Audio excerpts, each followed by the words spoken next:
কেমন আছো তোমরা সবাই? আশা করি সবাই ভালো আছো, আমিও ভালো আছি। তো আজকে আমার রেসিপি খুব সাধারণ এবং সিম্পল, তো চলো দেখতে থাকো। তো আমার রেসিপি হচ্ছে আজকে পমফ্রেট ফ্রাই। তো পমফ্রেট ফ্রাইয়ের জন্য আমি এখানে 3টে পমফ্রেট মাছ নিয়ে নিয়েছি। আমি এরকম সাইজের পমফ্রেট মাছ নিয়েছি। এরপরে এর মধ্যে আমি এখানে বেটে রাখা আদা, রসুন, কাঁচা লঙ্কা আর পেঁয়াজ এটা আমি এর মধ্যে দিয়ে দেবো। দিয়ে প্রথমে মশলাটাকে খুব সুন্দর করে মাছের মধ্যে, দেখো মাছের গায়ে আমি চিড়েও নিয়েছি, দুপাশে চিড়ে নিয়েছি। এইবারে আমি এই মশলাগুলোকে খুব সুন্দর করে হাতে প্রেস করে করে মশলাগুলোকে আমি মাখিয়ে নেব।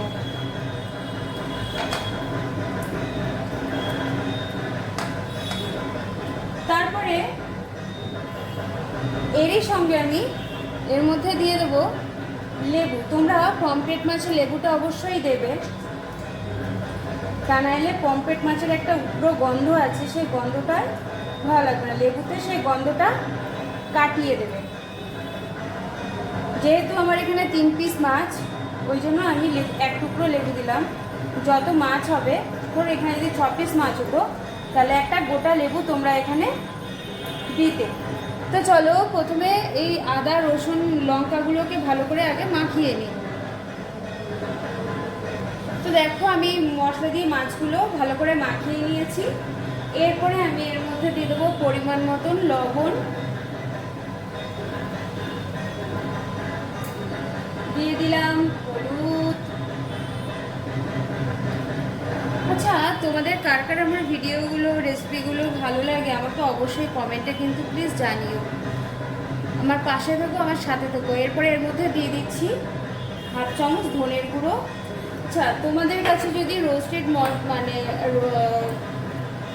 মানে রোস্ট মশলা থাকে, যেমন চিকেন রোস্ট, ফিশ রোস্ট, তোমরা সেগুলো এক্ষেত্রে দিতে পারো। আমার কাছে নেই, আমি দিচ্ছি না। এবারে দিয়ে দিলাম গরম মশলা গুঁড়ো। তারপরে দিয়ে দেবো সর্ষের তেল। তোমরা যারা সর্ষের তেল অ্যাভয়েড করবে, করতেই পারো। তোমরা এই জায়গায় সানফ্লাওয়ার অয়েল কিংবা সয়াবিন অয়েলও দিতে পারো। তো এই যে আমি মাছগুলোকে দেখো এবার এপিট ওপিট করে খুব সুন্দর করে মাছগুলোকে আমি মাখিয়ে নিচ্ছি। আচ্ছা, মাখিয়ে নিলাম।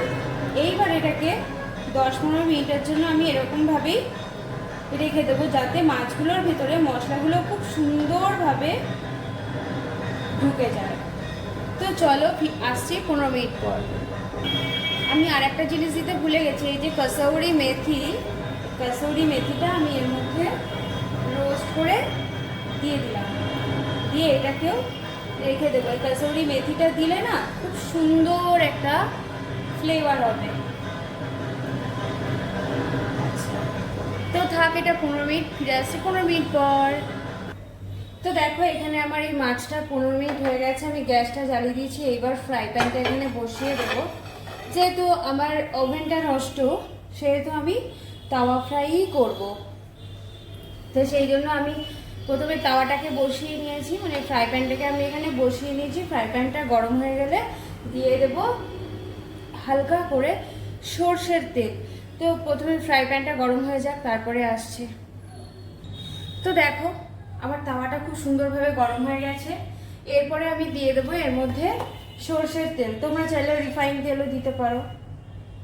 আমি দিয়ে দিলাম সর্ষের তেল। এবার সর্ষের তেলটাকে তাওয়ার মধ্যে ভালো করে ছড়িয়ে নেব। গ্যাসের ফ্লেমটা একদম সিমে করে দিয়েছি আমি। এইবারে আমি দিয়ে দেবো, যেহেতু তাওয়াটা খুব সুন্দরভাবে গরম হয়ে গেছে, দেখো তেলটাও গরম হয়ে গেছে, ধোয়া উঠছে। এইবারে আমি দিয়ে দেবো এর মধ্যে মাছগুলো।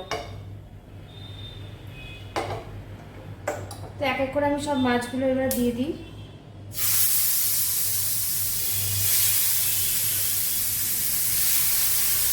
যেহেতু আমার তাওয়াটা একটু বড়, তাই আমার 3টে মাছই এঁটে গেছে।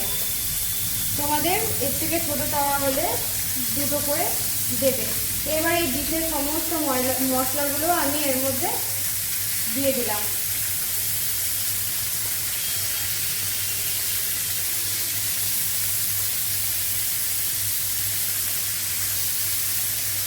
এইবারে আমি মাছটাকে ঢেকে দিলাম 5 মিনিটের জন্য। তো আসছি 5 মিনিট পর।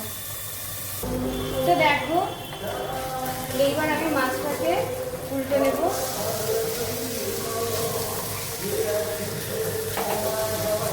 এবং কালারটা এসছে, খুব হালকা হাতে উল্টাতে হবে, তা নাইলে এটা ভেঙে যেতেও পারে, কারণ পমফ্রেট মাছ খুব নরম মাছ। আবার আমি ঢাকা চাপা দিয়ে রেখে দেব। তো এই যে আমার মাছটা ভালো করে ফ্রাই হয়ে গেছে, আমি গ্যাসটা একদম সিমে দিয়েই করেছি। তো এবার চলো এটাকে নামিয়ে নিই।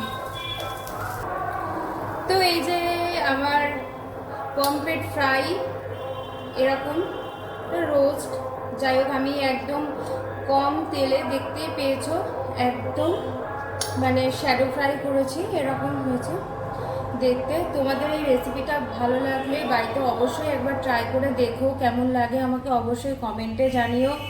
ভালো লাগলে একটা লাইক শেয়ার কমেন্ট অবশ্যই করো। ফেসবুক থেকে যারা দেখবে প্লিজ আমার পেজটাকে ফলো করে দিও, আর যারা ইউটিউব থেকে দেখবে আমাকে তাহলে তারা আমার চ্যানেলটাকে সাবস্ক্রাইব করে দিও, আর পাশে থাকা বেল আইকনটা প্রেস করে দিও, যাতে করে আমি যে সমস্ত রেসিপিগুলো ছাড়বো সেই সমস্ত রেসিপিগুলো তোমাদের কাছে আগে নোটিফিকেশনটা পৌঁছে যাবে।